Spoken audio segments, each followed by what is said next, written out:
Habim TV, mencerdaskan umat.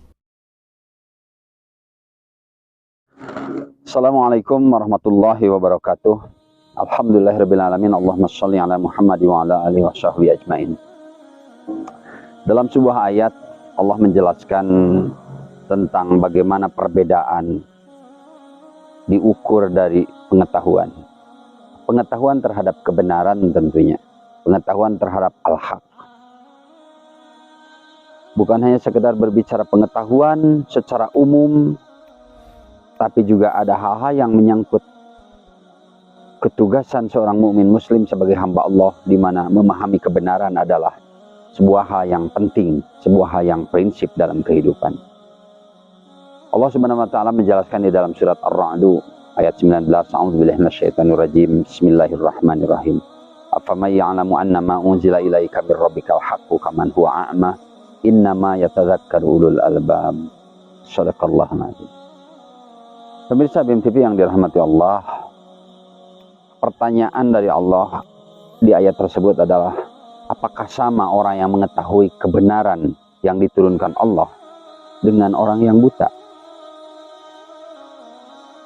Sungguh orang-orang yang menggunakan akal saja yang dapat mengerti tentang hal itu. Innama yatadzakkaru ulul albab. Disebutkan di situ ulul albab adalah orang yang bisa memahami, zikir, mengetahui, bahkan sampai tentu kesimpulannya bisa mengambil makna dan melaksanakan dari kebenaran. Kalau dipersingkat ayat tadi tentu menyebutkan apakah sama orang yang melihat kebenaran dengan orang yang buta. Bagi orang yang buta, alam dunia ini yang begitu indah ini gelap gulita. Atau bagi orang yang tunarungu, dunia ini sepi, sunyi. Yang saya maksud bukan buta matanya secara zahir, bukan telinganya yang tuli secara zahir, tapi mata batin, mata jiwanya yang buta. Telinganya, pendengarannya yang tidak mau mendengar kepada perintah-perintah dan larangan dari Allah Subhanahu wa taala. Sehingga pertanyaan tersebut dari Allah, apakah sama orang yang mengetahui bahwa kebenaran itu datang dari Allah, diturunkan Allah, dengan orang yang buta? Sungguh perbedaan yang luar biasa. Atau di ayat yang lain, apakah sama orang yang hidup dengan orang yang mati?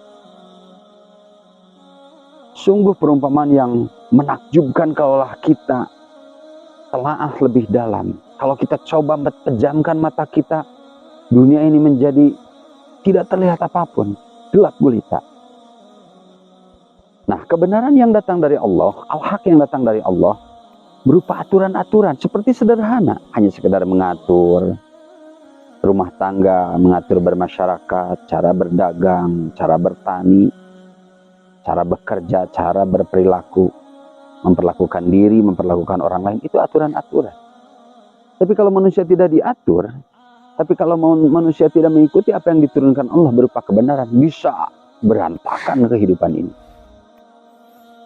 Padahal sederhana, kalau di rumah saja, misalnya di rumah saja, di rumah tuh ada peralatan dapur, ada kendaraan, mentang-mentang orang itu merasa, ini kendaraan saya, ini helm saya, ini wajan saya, lalu disimpan di lemari baju, padahal wajannya kotor, bekas masak.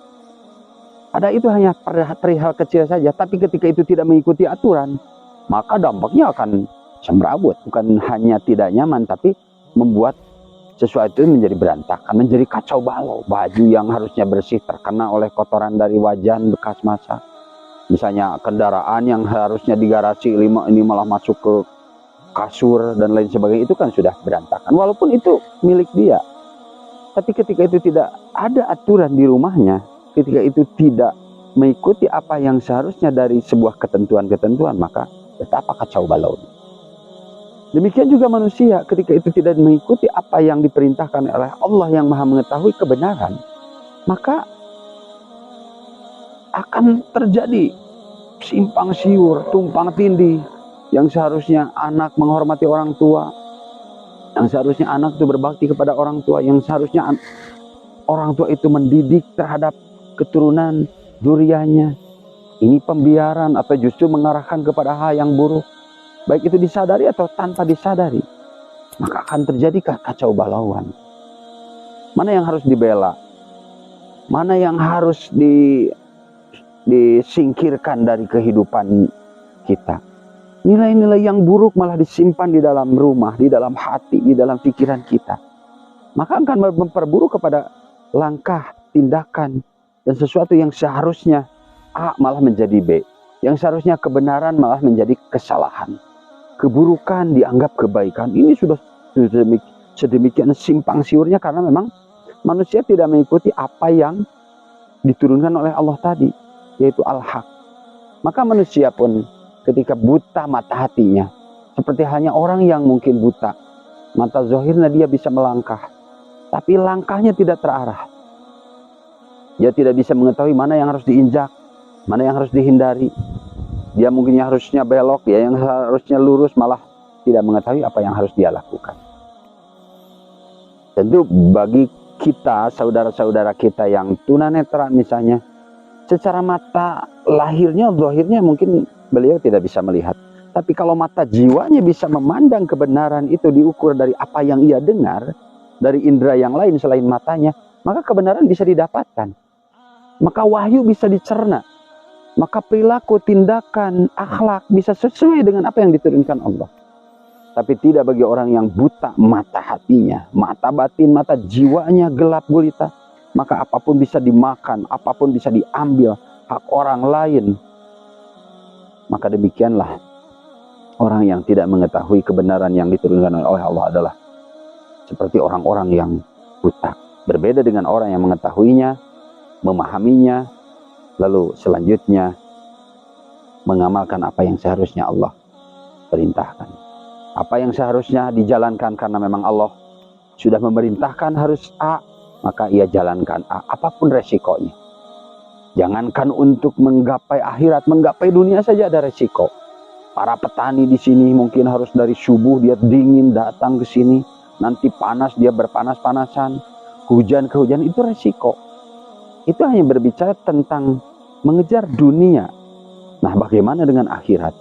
Tentu harus ada pengorbanan, tentu harus ada nilai-nilai yang diperjuangkan, yang dibangun, yang dirintis sehingga dirinya tumbuh, amalnya tumbuh, perjuangannya tumbuh, tidak hanya sekedar apa adanya, tapi kita akan berbicara seperti apa manusia itu mengikuti kebenaran sehingga dia tumbuh karena dia memiliki innama yatadzakkaru ulul albab. Sungguhnya orang-orang yang bisa memikirkan itu, yang menzikirkan itu adalah orang-orang yang mempunyai akal sehat. Maka akal sehat ini pun adalah luar biasa keajaiban dari Allah Subhanahu wa taala, sehingga dengan akal sehatnya manusia bisa membedakan mana benar, mana salah, mana kiri, mana kanan, hingga dengan begitu dia bisa mengambil pelajaran dan melaksanakan apa yang harus dia jalankan dan menghindari apa yang harus ia hindari. Demikian, semoga bermanfaat. Aku qouli hadza astaghfirullah wa lakum. Assalamualaikum warahmatullahi wabarakatuh.